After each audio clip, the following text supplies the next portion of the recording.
Oke teman-teman semuanya, sekarang kita sedang berada di sekitaran ini, kita bukan di candinya, di sekitaran pelataran Candi Arjuna dan Candi apa tadi namanya? Setiaki. Karena memang ya karena pandemi ini kita nggak bisa masuk daerahnya, jadi kita akan coba bercerita walaupun nanti kita bisa memasukkan stok shootnya dalam video ini. Jadi kita akan sedikit cerita aja nih Om. Candi-candi di sini apa istimewanya dibandingkan dengan candi-candi yang lainnya? Iya, sebenarnya kalau merujuk ini ya Mas, kompleks Candi Arjuna sendiri itu kan penemuannya sebenarnya dalam tanda kutip ditemukan itu waktu utusan dari Sir Thomas Stamford Raffles itu sampai sini pada sekitaran tahun 1814 hingga 1815. Jadi menemukan seperti rawa, tetapi di situ banyak batu-batuan yang bergelimpangan dan baru direstorasi atau baru dalam artian baru ada tindakan untuk restorasi itu pada 40 tahun kemudian oleh seorang Belanda waktu itu. Jadi tidak semuanya yang berhasil berhasil dipulihkan lagi, karena menurut pemetaan mereka ya di era penjajahan Belanda itu sekitar 200 sampai 300 candi itu diperkirakan ada di kawah Dieng ini. Jadi Mas justru yang menemukan itu malah Belanda ya, bukan kitanya? Iya. Jadi seperti candi-candi Borobudur, kemudian Prambanan itu sebenarnya ditemukan dalam artian dibuka Mas. Jadi bukan kemudian ditemukan dalam artian mereka mengklaim saya menemukan, bukan. Sebenarnya ini atas petunjuk orang pribumi juga, bahwasanya mereka akan menyebar informasi terus di sana, misal di tempat itu tuan ada situs purbakala, ada bongkahan batu gitu, baru ditindaklanjuti. Karena kan paling waktu itu kan pemerintah kolonial yang paling punya hak wewenang lah untuk semuanya gitu. Kemudian kok bisa dinamai dengan candi, semisal yang ada di sini kita kasih misal Candi Arjuna itu yang memberikan nama dan kemudian memfilosofikan dari candi itu sebenarnya siapa? Ya ini sebenarnya mengikuti ini Mas, mengikuti pewayangan, tokoh-tokoh pewayangan. Saya kurang tahu lebih dalam apa ya, karena kok kenapa bisa dinamakan demikian. Kami mengambilnya itu berdasarkan cerita-cerita pewayangan. Jadi ada Arjuna, ada Srikandi, kemudian Gatotkaca, ada Bima, ini ada Setiawaki dan Nakula Sadewa juga ada Mas sebenarnya di sini, banyak sebenarnya. Pandawa 5 lah ya berarti. Iya, ada semuanya. Tapi kalau di sini tuh candi apa nih Om? Hindu atau Buddha? Hindu ya sepertinya ya? Hindu ya, ini bercorak Hindu. Jadi kalau di sini sebenarnya Hindunya Hindu Siwa. Pemujaan kepada Dewa Siwa sebagai dewa pelebur, karena mengingat daerah ini memang rawan dengan bencana waktu itu, sehingga sering dilebur. Tetapi warga yang mendiami kompleks Dieng meyakini bahwa tanah di sini itu sangat-sangat subur, dengan udara yang sejuk, bersih, dan memang menjadi tempat hunian sejak zaman era kerajaan-kerajaan lama ya. Jadi bahkan dari Kalingga, kemudian Mataram lama, Mataram kuno, hingga Mataram baru gitu, Mataram Islam sekarang.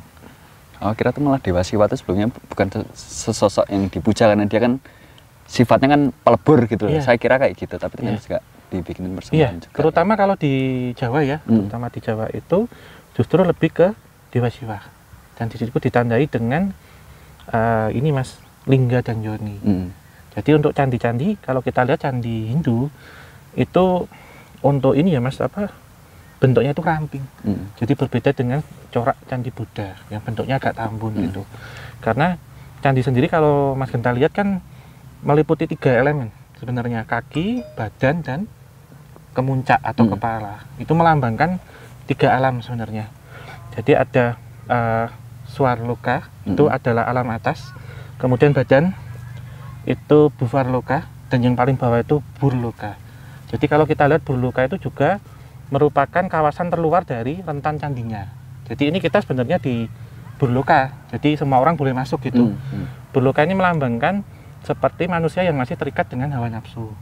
Jadi dilambangkan dengan kaki candi atau lingkungan terluar dari kompleks candi itu. Terus alam para hantu, misal ada hewan-hewan dan macam-macam. Lantas kalau ke badan candi, kalau kita lihat di badan candinya itu adalah Buvarloka. Jadi alam menengah. Di sini orang yang sudah tidak terikat dengan nafsu duniawi itu saat memberikan pemujaan, memberikan doa, contohnya resi-resi, kemudian para petapa suci, itu nanti doanya bisa dinaikkan kepada para sanghyang, pada dewa-dewi. Kemudian para sanghyang kemudian akan turun Mas, menjawab doanya. Sementara Suvarloka atau Swargaloka itu hanya khusus bagi para dewa, dewi, dan seperti Hapsara-Hapsari atau para bidadari. Mengingat Burloka ini kita jadi keinget ini ya, ini masih desas-desus misteri yang ada di Candi Borobudur. Ini ada bagian kaki yang memang itu sampai sekarang memang tidak ditunjukkan karena yang menggambarkan underworld itu seperti apa? Alam alam bawah lah. Kalau untuk agama Buddha sebenarnya sama Mas. Jadi ada kama dhatu, rupa dhatu dan arupa dhatu. Arupa dhatu di sini disimbolkan kemuncak itu stupa. Jadi sudah bulat. Orang yang sudah tidak ada gambaran tentang lingkungan ya, dalam artian nafsu semuanya sudah dari alam atas. Kalau di sini bisa dilihat ada juga disimbolkan dengan ratna. Jadi kemuncak itu puncak Mas. Jadi ada intan, kemudian ada padma, macam-macam pemuncaknya.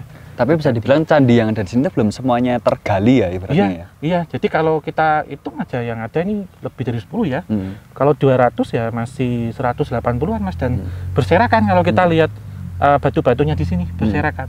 Dan satu hal lagi Mas, bahwasanya kalau ini saya ucapkan salam dulu ya, Om Swastiastu gitu, karena kita diamatin sini dari sana. Om Swastiastu gitu. Sebenarnya candi itu merupakan bangunan suci di mana waktu itu tidak sembarangan orang boleh mendekat seperti sekarang. Jadi kalau kita lihat di situ ada Lingga dan Yoni, kemudian para apa ya, seperti pemuka agama, resi-resi waktu itu berdoa di situ. Mereka membawa tirta suci di situ, membawa tirta suci dengan air bunga, doa-doa berkat. Lantas kemudian setelah selesai biasanya diguyur Mas, nanti di lingganya itu. Terus kemudian di yoninya akan ada seperti saluran-saluran, itu nanti akan keluar di namanya jala juara. Jadi seperti talang air. Karena konsep candi juga menganut sistem drainase. Karena dalam bidang teknik kita kalau mau mendesain suatu bangunan, tentunya kita akan memperhitungkan drainase. Karena mengingat negara ini negara tropis. Tapi ilmu itu bisa mereka dapatkan dari mana ya pada tahun segitu? Iya, jadi mereka sebenarnya sudah mempelajari sains Mas. Teknologi juga, bahkan kontur tanah. Kalau kita lihat kontur tanah Dieng ini kan bergerak ya sebenarnya ya, kontur tanah. Maaf jika saya salah sebut nanti. Dan memang di sini sendiri dahulunya yang tidak bisa kita dapatkan itu sebenarnya dari mereka menulisnya di mana Mas. Bisa di lontar. Ada yang saya lihat kalau mendesain candi itu arsiteknya itu dipahami oleh para ahli tenaga sipilnya itu cuma di tanah, orek-orekan gitu.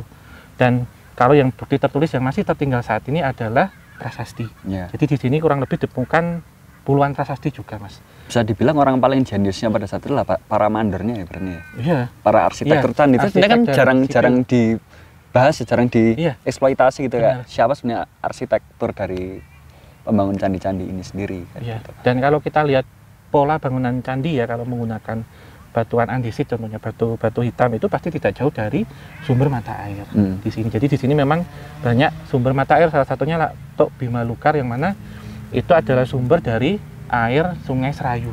Jadi memang pertirtaan dulu karena tempat-tempat suci gitu. Dan satu hal lagi Mas, kalau air suci yang diambil dari Jala Juara biasanya nanti para umat biasanya menunggu di luar. Kemudian ada pemberkatan gitu. Andai semua bangunan candi di kawasan Dieng ini ditemukan, dia itu akan berupa bentuknya seperti Dian terpisah-pisah atau dia adalah susunan kesatuan besar seperti Candi Borobudur itu? Kesatuan besar seperti Prambanan sebenarnya Mas. Jadi ada pengiring, pengrawit, ada parwara juga di situ macam-macam. Dan kalau kita lihat yang kecil-kecil itu sebenarnya batu reruntuhan. Dan ini juga dipengaruhi faktor waktu era kolonial Hindia Belanda itu juga rawan penjarahan Mas. Baik dari warga Belanda sendiri dan warga lokal karena waktu itu dipakai contohnya untuk pondasi bangunan. Jadi memang ada problematika itu, selain memang ada beberapa faktor-faktor dalam tanda kutip pencurian sebenarnya dari konservasi eskavasi besar-besaran waktu itu. Sebenarnya kalau resep candi itu dia bisa berdiri kokoh sampai detik ini sebenarnya apa sih Om? Apakah dari segi penyusunan batunya dia tipikal kayak puzzle itu atau apa sebenarnya? Iya, sebenarnya kalau kita melihat secara struktur bangunannya dalam ini bidang teknik sipil, perhitungan struktur bangunan dan desain ranca bangunnya, konsep yang dipergunakan adalah interlock, jadi saling mengunci, jadi saling mengait, dan itu menggunakan sistem ekor burung Mas. Jadi bisa dibayangkan kayak puzzle gini memang, kayak ekor burung untuk saling pengikat. Karena interlock itu berarti semuanya saling mengikat. Di candi sendiri tidak ditemukan seperti teknologi beton bertulang.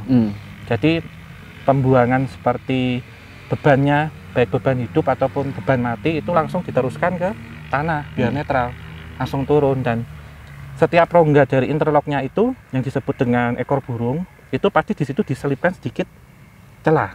Ini fungsinya untuk sistem drainase, untuk pembuangan.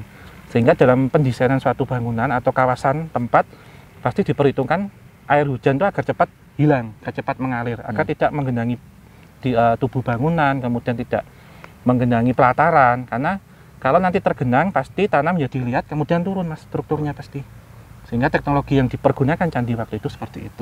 Jadi cukup rumit ya bisa dibilang kalau aku kira tuh kan candi itu kan sekedar rakyatnya tuh dia mbak batu terus asal pasang, berarti ternyata ketika dicetaknya pun itu udah ada perhitungannya sendiri ya berarti ya? Ada secara ini ya presisinya perhitungannya, karena untuk bangunan-bangunan suci tidak boleh sembarangan mas. Dan satu hal lagi yang ditampakkan sekarang dalam arti retrokondisi residual energi ya, untuk segala relief kemudian ukir-ukirannya itu setelah tubuh candi atau bangunan candi ini selesai. Oh berarti nggak terpisah, ini sebagai penanda gitu berarti nggak? Enggak. Jadi setelah selesai polosan, kemudian di situ akan ada pemberkatan, kemudian ada ahli seninya yang nanti akan mengukir, menulis dulu dalam artian saya melihat menggunakan beberapa batuan juga untuk menggoreskan, baru nanti ada seniman pemahat mas. Kita akan membahas setiap detail dinding, panel-panel yang ada di candi itu. Cukup kompleks berarti ya om? Iya.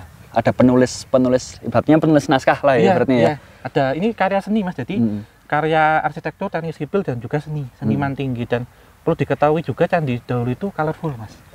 Jadi nggak kayak sekarang inilah ya? Iya, jadi setiap relief itu mereka warnain dengan pewarna-pewarna alami. Kalau kita bilang tentang prasasti, itu adalah kabar berita waktu itu. Jadi setiap peristiwa, ada peristiwa besar kemudian digoreskan di situ. Jadi mohon maaf, jadi prasasti itu seperti update statusnya orang waktu itu. Nah, sekarang kan pakai medsos gitu, kalau media sosial gitu, medsos ya. Tapi kalau zaman dulu pakai prasasti.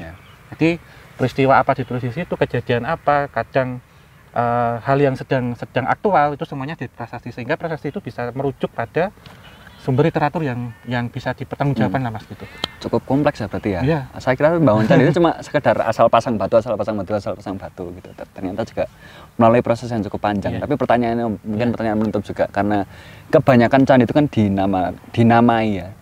Terutama daerah ini dinamai dengan tokoh-tokoh perwayangan gitu. Sebenarnya kalau pertanyaanku pribadi, sebenarnya wayang itu ada apa enggak sih? Gimana ya mas ya, ini terlalu dalam. Iya, kalau saya sendiri saya belum bisa menjawab, belum bisa menyimpulkan. Setidaknya nanti ada beberapa retrokogniser yang bergabung. Jadi saya tidak terlalu gegabah lah untuk menyimpulkan itu ada apa tidak gitu. Apakah waktu itu memang ada orang yang sehebat Raden Werkudara, kemudian dia wes lah ini yang saya sebut dengan nama Werkudara dengan penggambaran. Dan ini kan mengacu pada cerita Mahabharata, kemudian ada yang Ramayana juga contohnya di Candi Prambanan. Tetapi beliau-beliau yang ada bersemayam ya dalam tanda kutip yang ada di candi sekarang itu posisinya persis seperti agamanya itu seperti pewayangan-pewayangan. Ada, jadi Sri Kandi seperti apa, kemudian ada Setyaki seperti apa, Gatot seperti apa, persis. Setyaki itu juga nama tokoh pewayangan? Iya, semuanya. Ini masih banyak nih mas satu ini. Terus kalau kita lihat tuh ada relung-relung kosong ya mas, itu biasanya kalau kita untuk global yang ada di sini termasuk Candi Arjuna ya. Kalau ada misalkan ini ditujukan untuk penghormatan, kemudian doa, kemudian pemberkatan atau pendoaan kepada pendharmaan kepada Dewa Siwa, biasanya di situ nanti akan ada diisi dengan relung-relung arca-arca yang lain. Jadi contohnya seperti Durga, Mahisa, Suramardini. Kemudian ada Ganesha dan Agastya. Lalu yang di depan itu kan Mahakala, dan yang di sebelahnya Nandi Swara. Jadi masih satu lingkup ya kalau kita lihat. Lembu Nandi. Oke, jadi teman-teman mungkin sedikit pembicaraan kita di candi-candi di kawasan Dieng ini sebenarnya menggugah saya pribadi untuk mendatangi kawasan Candi Borobudur, karena saya baru tahu kalau pembangunan candi bisa sekompleks itu. Apabila kita mengunjungi Borobudur, kita bakal lebih tahu bakal sekompleks apa itu lagi. Bagaimana si penulis naskah reliefnya itu dia berpikir 7 tingkatan, ya kan 7 tingkatan ya kalau di Borobudur. 10 malah. Iya, karena 10. Sambara Budara. Ya sebenarnya sedikit ya ini, kalau Candi Borobudur itu bahkan kalau dibentangkan semua reliefnya itu sepanjang 6 km mas. Sepanjang 6 km dengan sepanjang 6 km dengan bermacam-macam cerita, termasuk cerita aktual yang menjadi misteri. Contohnya anak penggembala melihat benda terbang di angkasa. Ya, itu sebenarnya ada itu. Ada di sana. Karena kan ada Kamadhatu, ada Arupa Datu yang di atas sudah tidak bisa melihat karena sudah bentuk stupa di situ. Keren sih. Ya kapan-kapan lah ya. Ini harus segera kita jadwalkan ke Candi Borobudur. Semoga aja bisa masa-masa pandemi kayak gini. Dan terima kasih tentunya teman-teman untuk liputan singkat kita di kawasan Dieng yang kita kemana-mananya serba terbatasi karena pandemi. Tapi ya mau gimana lagi, kita udah sampai sini, mau maksa juga nggak mungkin, daripada kita diusir oleh warga sekitar. Kita tetap ikuti aturan selama pandemi COVID ini dan minta maaf hanya ini yang bisa kita sajikan untuk kalian semuanya. Semoga ilmunya menghibur dan bermanfaat untuk kalian semuanya. Amin. Ya, dan terima kasih sudah nonton video perjalanan kita kali ini. Akhir kata, monggo Om mau ditutup. Ya, akhir kata ya, kita tetap mengagumi kejayaan keluhuran para leluhur kita di masa lalu, betapa hebatnya meninggalkan peninggalan-peninggalan ini, dan ini menjadi warisan bagi kita bersama. Kita jaga bersama demi kemajuan bangsa dan negara. Ya, amin. Demi Nusantara. Ya, amin. Akhir kata, wabillahi taufiq wal hidayah. Wassalamualaikum warahmatullahi wabarakatuh. Mugia tansah pinaringan rahayu sagung dumadi. Om Santi Santi Santi Om. Terima kasih teman-teman semuanya.